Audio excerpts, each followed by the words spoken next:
welcome to our very first episode of Uhomes podcast. So today we have Agni with us as our guest. Throughout the episode, you will be understanding the trends, the challenges, the opportunities, and what PBSA actually is. So Agni, can you help us with a brief introduction of about Uhomes and the relation with PBSA? So Uhomes is a student accommodation platform. We help students find accommodation in properties abroad. We cater to multiple locations. We have around 20 million beds listed on our website, and we help them when they're looking for an accommodation for higher studies or abroad studies. Some of the main countries where we provide accommodation is Germany, Europe, the entire Europe, UK, USA, Canada, Australia. These are some of the very prime locations we provide accommodation at. Okay. So PBSA market, it's similar. So that's the main thing that we cater to. So PBSA is a purposely built student accommodations. Okay. These are just for students. The good part about PBSA has that they have all bills included in the rent. You don't have to pay for anything apart from your rent. Okay. They have other amenities like gym, laundry facilities, study area. Some of them have courtyard. Some of them even have swimming pools on site as well. Oh, that's interesting. So they are one of the places for students where they can find everything in one go rather than handling everything separately. Understood. Roughly, how many international students worldwide? If we talk about the rough figure for the international students, it ranges somewhere around 11 to 12 million students traveling every year. If we talk about Indian students specifically, according to the reports by Indian External Affairs Ministry, it's around 13.35 lakhs from last year, and most of it is from Germany, UK, USA, Canada, of course, and Australia. They are like the top markets for Indian students. Yeah. That's interesting. Can you help me explain what is PBSA and traditional accommodations? There's a difference, if I'm not wrong. Yes, there's a big difference. When we talk about traditional accommodation, it can be anything. It can be a house, it can be a paying guest situation, it can be anything. Okay. But what separates PBSA from traditional housing is that you're not dealing with a single landlord. You're dealing with a company, and PBSA has a certain kind of standards. Unlike your traditional housing, PBSAs have a standard to maintain. They have a quality check for the rooms. The rooms always are under 24/7 security. All bills are included. Unlike traditional housing where you have to pay taxes separately, electricity bills separately, water separately, and the rent eventually to the landlord, PBSA does not do that. PBSA has everything included in your rent. And the good part is it is just for students. So you are getting a place where you can communicate or talk to other students or have a group or socialize with them. And to socialize, they also provide you places like gym, study area, game room. A lot of game rooms have PlayStation, Xboxes, and a lot of other amenities which you might have to wonder if you are looking for accommodation. You have to go other places to check out those. Okay. So, what are the other housing options apart from PBSA? Apart from PBSAs, one is traditional housing that we talked about, but there are two other sectors as well. One is a BTR, Okay. which is built to rent, and another one is a HMO, which is private housing organizations basically. So BTR, there is a very small difference between BTR and PBSAs. BTR not only caters to the students, it also caters to working professionals, more or less like a co-living situation. Okay. So anyone can book it, although they provide the exact same facilities such as PBSA, like Wi-Fi, electricity, everything included in rent. Okay. But they do also cater non-students too. The standards are exactly similar, although it's priced a bit higher than PBSA because of their amenities and stuff, Yeah. and because they are catering non-students as well. The HMO, on the other hand, is quite different. Anyone can book an HMO. You need not be a student. You need not be a working professional. You can be coming to the country with a family. Anything. You can book HMO in any case. It's more like a traditional housing where you will be contacting directly a landlord. So HMO works similar to traditional housing. Electricity bill might be included, might not be included. Sometimes you have to pay everything separately. Sometimes you're also liable to pay the taxes. So HMO is very similar to the traditional market. Yeah. According to you, what would you suggest is the better option, like PBSAs or HMOs? I mean, definitely, I would say PBSA is a very good option given the fact that you are traveling to a country for the first time outside your home country, and this is the first time you're going to socialize with people from different nationalities. Correct. And usually, when it comes to your university, you don't get that chance because you have so many assignments, so many tasks to complete. You don't get a chance to mingle a lot with people, and this is a very good place for you to network. I feel PBSA does provide that opportunity. Plus, it saves you from that hassle of managing everything on your own. It's just you just need to pay the rent, and everything will be included in that, so you don't have to worry about paying everything separately and keeping a track of those things. And the social areas actually provide a very good place for you to network. A lot of PBSAs they do provide you with social events happening every bi-weekly or every month in the properties, so you get a chance to not just connect with people from your university, you will be connecting with people from all over the city. So that is a very good chance for you to make a good network for your future. Yeah.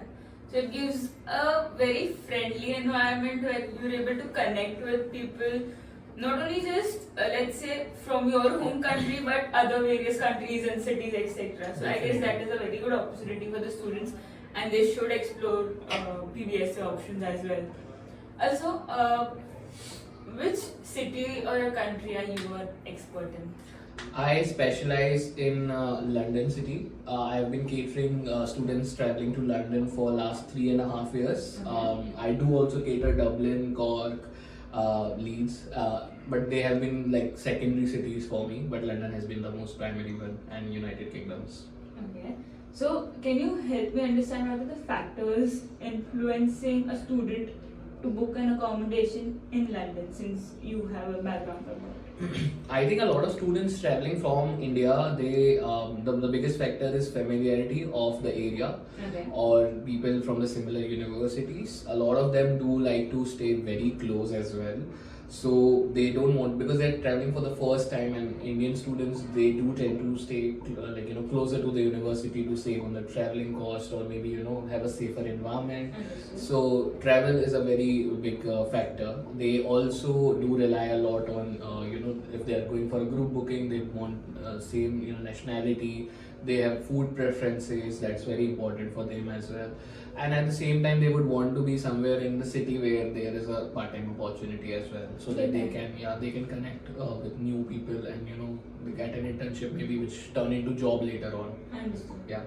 Okay, so can you help me with a real life experience where you dealt with a student, and how have you helped them, or what were their needs and how did you cater to them?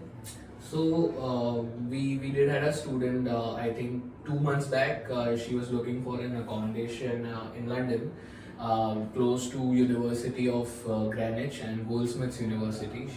She hadn't decided the university at that point. We actually helped her secure an accommodation views, one of the best properties we had listed on Uhomes. Meet her students. We helped her find accommodation over there, and she is right now staying in the property and has some very positive feedback on it. Although she booked it very late, could have gotten a very good deal on the room as well if she would have booked it a bit earlier. But yeah, she's very happy with the accommodation. She's very actively taking part in all the events at the property, and she's good for internship as well. Oh, that's where comes my next question, where you were speaking about she could have booked earlier, but she booked it later on. So, what would be the right time according to you where a student should start booking, or are some measures that they can start? I believe there is always a timeline when it comes to booking an accommodation. It need not be 1 year prior, or it need not be 2 months prior. There should always be a set of steps, and at the same time there should be well awareness about properties and what's the price going on for the city and accommodations, because a lot of Indian students, they are very unaware about the situation of housing in that particular country, be it UK, Ireland, Australia, anywhere. They're quite unfamiliar with the kind of prices that goes on. Some of them are very unfamiliar with what kind of rooms that are there, that the properties are providing. So I feel the biggest gap is the knowledge about the cities, and the biggest gap is understanding what can be provided to them. So I feel firstly whenever you are starting to apply for a university, always keep this in back of your mind that you're going to also have to search for a place eventually. So whenever you are starting to look for a university, or you have decided that you want to go for this city particularly, let's say London for that matter, so always start searching for something closer by. Most of the properties we have provide amazing discounts if you book in January, February, March, because these are the months where the students, unlike Indian students, a lot of other nationalities like Chinese students, they are quite aware about these things. So they do apply and get very good offers. Some of them get £600 cashback, £800 cashback. So it's a very good time for you to apply. Jan, Feb, March, because as you move closer towards your intake, once you have finalized everything and then you go for accommodation, at that time the prices have skyrocketed. Understood. Just to give you a very clear example, on an average, if we take one property, there is this property called Chapter King's Cross. If you book that property right now, you might be able to get a room for $299. It's a very luxury property. But if you book the same property in the month of August or July, very last minute, you will end up paying this for the same room. You will end up paying the price of around 400 or 390. So why not book it a bit earlier so that you get the prices a bit lower? If you are not aware about these situations, very easy. Just go to Uhomes website. You can search about it, and there will always be a consultant who will be there to help you. So that is a very good thing. You can always start a bit early. Check with your education consultants, check with your booking consultants, they will be able to assist you. One last point I would like to add on this is all our properties provide no visa, no pay, no university, no pay. So you don't need to worry that if you have paid the money in January and what if you don't get the visa very last minute, or you don't get your cash letter very last minute, you can definitely rely on your money getting back. We provide 100% refund if these two are the cases.